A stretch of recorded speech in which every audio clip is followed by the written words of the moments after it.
morning everyone, welcome to another Mental Monday. So today we're going to look at some skills that are going to help us sandwich our day. What does that mean and why should we do it? As we've seen in habits, most of what we do is unconscious. We do it automatically, and by looking at current habits, normal ones, healthy ones, less healthy, we can start to work those to our own advantage. We can manipulate them and we can add in the filler of the day and make it more purposeful towards us.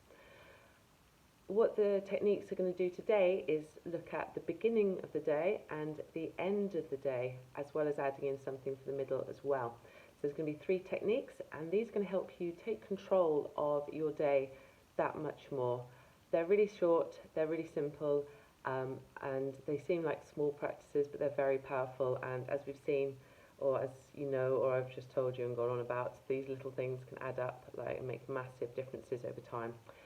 These are all things that I do myself. Some of them I've done for years, some of them I do more regularly than others, but I can tell you they definitely make a really big difference. So looking at the beginning and then the middle and the end of the day, the first thing we're going to look at is the start of the day, and it's setting your intentions. Now, it's probably going to be a bit late by the time you look at this today to do that, but you can do it at any point in the day, and it's a good one to do when you just wake up in the morning. Setting your intentions is a technique I actually got a long time ago from John Gray, the guy who wrote Men Are From Mars, Women Are From Venus. He wrote quite a lot of faffy stuff, but some of it was pretty good, and this is a really good technique. It's about you deciding how your day wants to be. So you just sit there, you lie there, you think through what's going to be coming up in your day, and you decide beforehand what you're going to be doing and how you're going to be doing it. Not in great detail, but it's setting that intention of like, okay, today I've got a lot going on. I'm going to make sure I plan it steadily. I'm going to make sure I do X, Y, and Z. This other stuff I'm just not going to stress about. Or today's a really hard day for me. It's the anniversary of something, so I'm going to give myself some space. Or today's going to be a great day. I've got this thing coming up, and I'm going to make sure I approach it with lots of energy. And if it works out well, then I've done my best. And if it doesn't, then again, I've done my best. So any kind of thing that is going to be meaningful to you, so you start your day with that positive, proactive intention. The second thing we're going to look at is actually starting, and I believe that Sam's been doing these as well on his Flexi Fridays, some breathing techniques.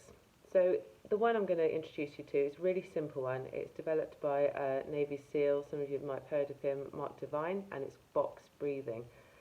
And we're going to add this on to our habit in the day when we get that negative trigger again. So we're going to go back to that one. So you've got the negative trigger, you're trying to do something positive before you do your go-to habit, and stick with that.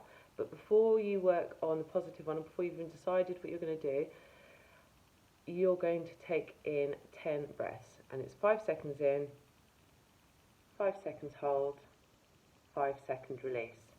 Things to focus on here: breathing in through the nose, down to the pit of your stomach, as low as you can go. You don't want your chest coming out, you want your stomach to come out like big belly, pregnant belly, and then feel it full through your back and then through your chest. And as you release the breath, that breath comes out through your belly and then through your back and then through your chest. And you're going to do that 10 times.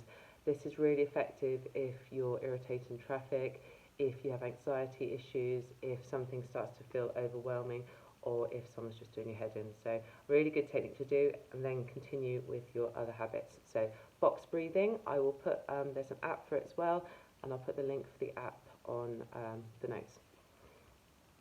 So we've set our intentions for the day. We've added in another strategy that's going to help us not only feel better, but breathing, and that kind of breathing can actually affects our sympathetic, parasympathetic nervous system, and starts to affect actually how we work on the inside, neurotransmitters, that kind of stuff. So not only making us feel good at the time, more likely to lead to healthier choices and healthier habits, but over time, continue practice this will make 100% really, really big difference. So it's a no-lose situation really for our breathing. And the last one we're going to do is something that I'm sure most of you have heard of before. Every major religion practices it, all philosophies kind of embody it, and there's a reason for that. It's gratitude. So at the end of the day, either after dinner, just as you go into bed, sit down and think of 3 things that you're happy about, at least 3 things. Um, this is one of these that can feel really contrived at first. It can be like, oh my god, today has been complete shit. What am I supposed to be grateful for? That my toe didn't fall off. Like, yeah, sit there and be grateful that your toe didn't fall off, or that your cat didn't catch on fire, or just really stupid things. Because actually, um, it's the practicing it that's going to make it work long term. It's the action of doing it. So start with that. And you might have had a great day, or there might be things that you're genuinely grateful every day, like your family and your friends. So just practice that gratitude, no matter how contrite it seems. You'll find the more you do this, actually, you go throughout the day picking up little things you're happy about, like just silly little things sometimes, and sometimes really big things, or sometimes makes you look at the situation the other way around. So something bad that's happened, and said, well, actually, I can get something good out of this. This is pretty crap, but I've learned X, Y, and Z, or I know so and so was going through the same thing. Maybe I can connect with them about it and make them feel a bit better. So practicing gratitude is really, really important. And it's another one of these, like the breathing. The more you do it, the more you'll get out of it. So persevere with it and write at least 3 things that you're happy about every day. If you're going to be recording all this, which I recommend you do, recording the gratitude the next morning kind of is a double whammy, because it makes you remember what you did the night, thought about the evening before, and helps with your mood for setting your intentions for the day. So the reason this is on Boxmate is for that recording, it's for that accountability, and actually the more we record something, the more we sort of tick those boxes, the more likely it is that we're going to continue with these practices. So if you think that these are going to have some meaning for you, if they're things that you've done before or on and off but you've not stuck with long enough, although you know it makes a positive difference to your life, or if it's something you just want to give a go now, if lockdown's still a bit quiet for you, or actually if you're getting back into general life a bit more and it's pretty stressful, it's a good time to start any of these. Thanks very much for listening, and I will see you next week. Have a fantastic week, everyone.